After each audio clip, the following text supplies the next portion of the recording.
but rather an analysis of the education structure and how it meshes with human nature to produce the inefficient and abusive entity known as public education. Now, public education is something that most of us have gone through. We've experienced the regimented schedules, the inefficient use of resources, and the teachers who we all know should have been fired long ago, but they weren't. Now, the state operates on people having a certain level of narrowness. Therefore, the state will not educate children the best that they can. They won't care about early education research, and they won't care about child development research. We already see this with the setup of most modern classrooms, the schedules, the class sizes, the structure of the courses, and even the material offered. And sure, there's plenty of other factors as well. For example, the parents.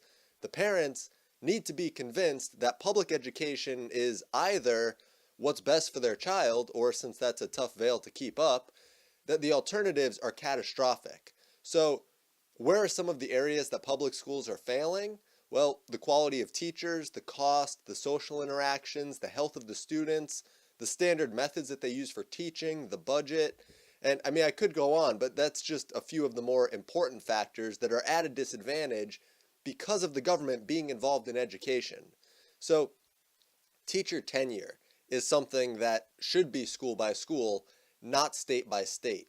What tenure does is it solidifies a teacher's position in a school in exchange for drastically lowering the quality standard. That's not a merit-based system, so you're not going to get the highest quality teaching from that school. And regardless of some anecdotal cases some people might be thinking of, sure, there are tenured teachers who are fine. But by definition, tenure opens up a pit underneath the quality of the average teacher in the school. By that, I mean that the free market provides a fairly stable floor in terms of the percentage of overall wealth that an individual in the market for a certain private school would be willing to spend. That would reflect the average pay for a teacher in that school, and based on the market price for teachers, that would largely determine the quality of teacher that the school could afford. That quality level is determined by the satisfaction of the people paying for the schooling, because the teachers are paid by the people whose kids attend the school. Tenure artificially lowers the standards that the customer desires. Therefore, if a school wants to have tenure, they can. But the parents paying to send their kids there would have to be made aware of it. If they feel good supporting security for a teacher's job, then that's fine. It's their money.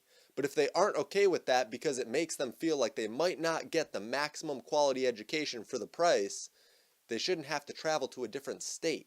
They can just find a school without tenure that sprouts up because of a vacuum in the market for schools with the highest quality of teacher possible for the price. The other problem is the state-protected teachers union. And it's fine if it was natural and everyone had the same rights and the markets were really free from government control, but that's not the case.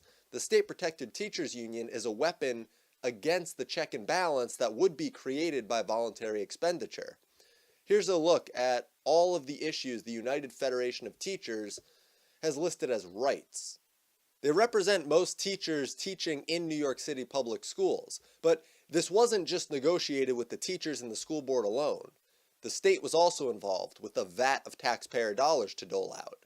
If the school thinks that accepting that entire list as teachers' rights is okay, and they're confident that there's no diminution of quality or increase in cost because of it, or if they feel some moral obligation for it and they want to test it on the free market, go for it. That's perfectly fine. But forcing people to pay into a system through taxation where a teachers union bargains with the entity that robs from the customers regardless of service is destructive. And voting for new politicians to try something different isn't an answer because it doesn't remove the fundamental flaw. Now, while the schools are government funded, government is taxpayer funded. So really, the state is protecting the teachers from the wrath of the taxpayer not paying, which means that they're protecting the school from the wrath of the customer. That's why you pay for it in taxes. If you don't pay, then they call you a tax evader, and they can use the force of the government against you. Because of this, the state and federal government can lump a lot of other crap into the umbrella of tax funded, while making it all sound necessary by saying that They divert the funds to specific areas we need that wouldn't get the funding otherwise. Do you see how insane that sounds?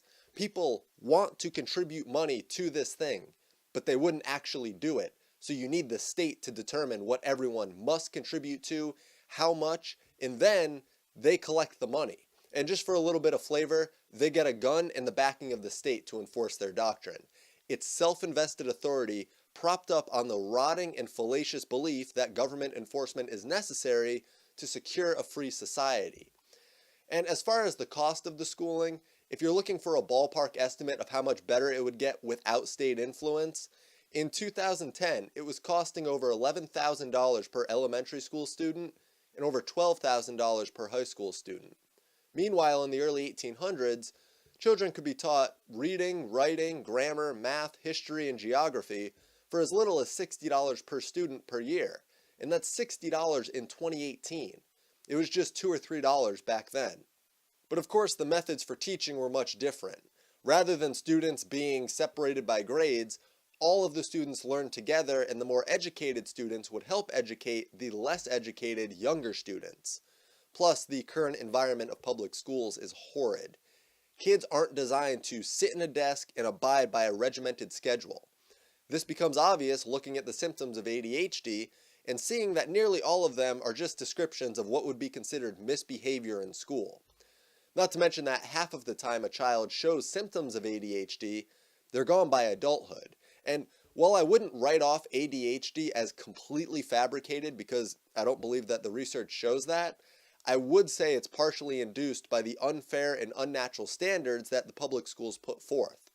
The reason kids are put in these unnatural conditions is because the goal of public education is to get children ready to be cogs in the state machine, not become complete and fulfilled individuals. Dr. Peter Gray, a research professor at Boston College, has done ample research on educational psychology, and he's actually written a couple of books on it. He's found that the symptoms of ADHD vanish not only when someone enters adulthood, but that they also vanish when a child leaves the public education setting in most cases. But if they can diagnose more and more kids as having ADHD, they can drug more and more kids with big pharma to make them be obedient and molded by the state. And one of the more controversial but understandable claims that Dr. Peter Gray has made about school is that it's a prison. Not like a prison, but actually a prison. The students are forced to go to school, they have regimented schedules, they've increasingly had outdoor time taken away, the schools are run for pure efficiency as long as their indoctrination takes place, they rely on negative reinforcement, the students get no input in the decision making, and largely, unless it's blatant and they really raise a stink about it, the parents don't get much of a say either, and I'll cover a case with that here soon. And the only two differences that I've been able to find is that the kids get to go home at the end of the day, and they don't have to be found guilty of a crime to be there in the first place. So maybe taking away freedoms from children isn't what's best for their development. I mean, considering the hunter-gatherer societies that we evolved from something like 10,000 years ago, it becomes clear that to fully develop children, they need to have the freedom to learn. Kids love to learn, and the fact that public schools are increasingly pumping out nihilistic, directionless, and broken individuals is a testament to their inability to conform to the most basic human necessity, freedom. I mean, we don't look back on the regimented, enslaved, and authoritarian society of Soviet Russia and say, why weren't they flourishing? Because that would be insane. The reason we don't say that is primarily because it would be crazy to think of limiting adult freedom that much when we're trying to be productive. But yet we think there's something innate in children that makes it so that they need to be controlled. And yes, children should be restrained from hurting themselves and hurting others. And there's a certain amount of teaching that's the parent's responsibility. But by no means does that mean that a child needs to be controlled all of the time. So while Dr. Gray might say schools are prisons, I'd add that if you put a child in a real prison, that would be child abuse. And I don't think that public education is too far from actual child abuse when you consider it from an unbiased legal perspective. Child abuse is defined as an act or failure to act on the part of a parent or caretaker that results in the death, serious physical or emotional harm, sexual abuse, or exploitation of a child, or which places the child in an imminent risk of serious harm. And while public schools have exorbitantly higher rates of sexual abuse, you can also look at exploitation of the child's mind, emotional harm, and depending on how serious harm is defined, it could be that as well. Public education purposely stunts the intellectual development of children for the purpose of getting them to conform to exactly what the state wants. And believe it or not, the state doesn't want a bunch of individualistic, self-sufficient, enlightened people graduating from their schools, because then it would quite literally be like the school fostering their own irrelevancy. Now, as if I haven't slammed public education enough, I'd like to make some final points before I really start talking about private education and homeschooling. Now, the first thing is that it's somewhat related to tenure and the teachers' unions, and that would be the pension plan. Teacher pensions would make no sense in a free market, and in a public system, it just acts as a further reminder that if you give the endless vat of taxpayer dollars to someone, they'll find a way to spend it all now and put your children on the hook in the future. I mean, approximately every dollar paid to a teacher accounts to 75 cents in benefits that they receive. In the private sector, it's closer to 25 cents per dollar. Another issue is no child left behind. Anyone with foresight could have told you that that wouldn't mean that teachers educate their students better, but it means that standards will have to be lowered. Nearly a third of states lowered their academic proficiency standards as of 2009. And this isn't all because of No Child Left Behind. And it's certainly not just students getting lowered standards, but it's teachers as well. In February 2018, it was revealed that 38% of public school math courses in West Virginia for grades 7 to 11 are taught by non-fully certified teachers. The solution that some people saw was to raise teachers' wages, but that's already been shown to fail. Pumping more tax dollars into something doesn't magically make it better. And it doesn't make the teachers get smarter, it doesn't make them care more about the children, and it doesn't make them try harder. Pennsylvania and Massachusetts were two states that tried lowering their teacher standards, and they faced serious public backlash over it. So when it's blatant and it's well known what's going on, the public will push back in some cases. But to make it more individualistic and more tailored to individual students and to really raise the quality while lowering the cost, it could just be free market. Then, if a school wants to lower their teacher standards, they can, but they'll have to face the open market. So, now let's talk a little bit more about private education and homeschooling. And right off the bat, I just want to say that private education that's taxpayer funded is not real private education. That's not free market. So when I say private education here, I'm talking about free market, voluntarily paid for private education. Private education offers schools the ability to compete outside of the constraints of government, such as being forced to adhere to what subjects must be covered, the environment that the students are in, the budget, the price, the latest educational research. And yes, I understand that teachers receive some freedom in making the lesson plan. I'm aware of that. But inherent in the fact that it's government run is the fact that they will control the curriculum to a certain degree. The state will control the curriculum. In private education, there's untold amounts of freedom. And if the school doesn't teach valuable subjects or they're pumping out kids who don't know anything valuable, their profits, and thus their ability to continue educating, will vanish. The public school system isn't like that. People in a position of power over education are allowed to just tyrannize over the system that people have to pay into. And of course, private schools aren't free. I already touched on the lower cost of schooling through different teaching methods, but let's say a parent wants to educate their child, but they can't do it and they can only afford a low-quality educational institution. Charities would arise, and the reason that they would is because people would want kids to be able to get an education regardless of their family financial situation. While this could give parents a cushion so that they don't work as hard to send their child to school, it's not like it suddenly becomes free. People have to voluntarily contribute to charities, and the charities could make sure that the parents or the parent is employed or looking for a job, and they could really hold them to standards. Now, the child could also be held to standards, and if they fall below those standards, then perhaps they should seek out a charity to send them to a trade school because the general private school just isn't right for them. And that's fine. It's It's never a slight on someone to work in a trade field. People choose different career paths based on interests, ability, pay, and a slew of other reasons. And while I have to admit that the crux of this privatization and homeschooling philosophy is that I wouldn't necessarily know the best way to do things, I'm merely showing examples of how I think things would tend to manifest. But the base ethics are the most crucial. The non-aggression principle, so no taxation or coercion, and private property rights are essential.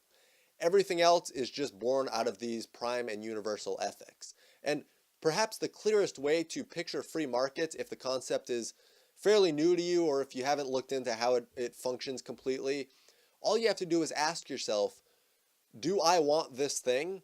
If the answer is yes, then ask yourself, do other people want this thing? And if the answer is yes again, and you're correct that the other people would want it, then there would likely be a vacuum in the market to be filled. I mean, the whole idea of privatized education and homeschooling is to break dependency on the state so more people are more highly skilled and there are less tax-consuming anchors on society. And homeschooling is an interesting alternative to public education. You can see from this graph that the poverty level for families that engage in homeschooling is only slightly lower than families who send their kids to public schools on average. And the intelligence level, insofar as education levels signify intelligence, is just about even, if not favoring public schools a little more, but I imagine that this could shift around a bit year to year. This means that there isn't an argument for lost wages because even people in poverty can do it, but both parents entering the workforce is something that the state loves because then it means that they can mold your kids, there's more consumed in fuel and automobiles, you have to pay for a nanny or a daycare, which is taxed labor. In most cases, you have to pay for that. And when both parents work, that's more taxed labor. And this is also an argument against the idea that smarter people are more likely to homeschool their kids. And in case you haven't seen it, here's how much better homeschooled kids turn out on average. All across the board and from multiple sources, homeschooling is better. There are numerous benefits to homeschooling as well. There's far more educational freedom, so children aren't confined to a desk all day and they're taught more pragmatic skills. And there's the important parental input on the shaping of the child's values instead of some stranger guiding them along with 20 to 40 other students. And socializing kids is actually easier with homeschooling because instead of having them surrounded by the same classmates every day, they can experience a wide variety of people depending on how thorough the homeschooling is. Parents can also keep a closer eye on their child's health and their child's diet, and kids are allowed to really hone in on their passions and have an academic schedule tailored to them. It's very individualistic. And keep in mind that I'm not saying homeschooling or some private education will guarantee all of this, but it opens the door for it. In the public system, the door is closed. And socializing your child is something that a lot of people see as a downside of homeschooling. But if you're taking your child to museums or historical reenactments or anywhere else, they can enjoy those events with more freedom than they'd get on a tightly chaperoned public school trip. Studies have even found that homeschooled kids are better socialized than public school kids. They integrate easily into a variety of social settings and are accustomed to taking responsibility within their families and to motivating themselves in their day-to-day activities. They're also more patient, less competitive, more likely to introduce themselves to others, and they don't fight as much. So with intelligence and wealth disparity no longer being seen as credible excuses against homeschooling, and with the clear educational advantages for homeschooling, it seems to be a promising route for most people. And while this still isn't for everybody because I understand that not everyone can do it, it does make homeschooling seem far more plausible than the average intuition of people would guess. So, this was a longer video that jumped around a bit, but all of the information that I'm trying to convey should be here. I mean, just coming at this from a philosophical perspective, it makes sense that public education would be detrimental and private education, as well as homeschooling, would serve as a much better environment for children to learn in. It's not inherently aggressive. The aggression in the public school system is veiled behind faulty teaching methods, state-protected unions, poor socialization, coercive means of acquiring money from the taxpayers, little freedom from the students, and overall just the cattle herding mindset. And As one final punctuation mark in this video, for anyone who still thinks that public schools are better, I have one question. Why do public school teachers send their children to private schools at insanely disproportionate percentages? 44% in Philadelphia, 41% in Cincinnati, 39% in Chicago, 38% in Rochester, 35% in Baltimore, 34% in San Francisco. New York and northeastern New Jersey is at 33%, and LA is at 25%, which is 56% higher than the average in LA. So at this point, there's really nothing more that I can say that wouldn't just be regurgitating what I've already said. So thank you all so much for tuning in. If you enjoyed this content and you find it valuable, there are Patreon and donation links below.